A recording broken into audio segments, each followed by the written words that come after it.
Tiger NTR, Nandamuri Kalyan Ram మధ్య విభేదాలు వచ్చాయా అంటే అవుననే మాటే వినిపిస్తుంది. అయితే ఇందులో కంగారు పడాల్సిందేమీ లేదు. ఎందుకంటే ఈ అన్నదమ్ముల మధ్య విభేదం వచ్చింది తమ పర్సనల్ లైఫ్లో కాదు. జై లవకుశ సినిమాకు సంబంధించి చిన్న భేదాభిప్రాయం అంతే. జై లవకుశ సినిమాకు సంబంధించి ఈరోజు లవ్ కుమార్ ఫస్ట్ లుక్ ని విడుదల చేసింది చిత్ర యూనిట్. అయితే ఈ లుక్ లాంచ్ చేయకముందే ఈ లుక్ ఎలా ఉండాలో అని పలు పోస్టర్లను డిజైన్ చేయించారు.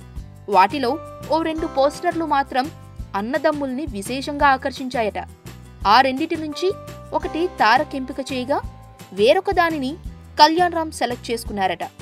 దీంతో ఆ ఇద్దరి మధ్య అభిప్రాయ భేదాలు బయటకొచ్చాయి. అయితే మీరే చెప్పండి అంటూ ప్రేక్షకాభిమానులకే పజిల్ వేస్తున్నారు ఈ బ్రదర్స్. వీటిపై నాకు తారక్కు మధ్య ఫ్రెండ్లీ డిబేట్ నడిచింది. పోస్టర్లలో ఒకటి నచ్చిందా, 2 నచ్చాయా, ఎవరి సెలక్షన్ కరెక్టో చెప్పండి అంటూ కళ్యాణ్ రామ్ స్వయంగా ట్వీట్ చేశారు. ఇప్పుడు అర్థమైందా ఈ నందమూరి అన్నదమ్ముల మధ్య భేదాభిప్రాయాలు ఎందుకు వచ్చాయో?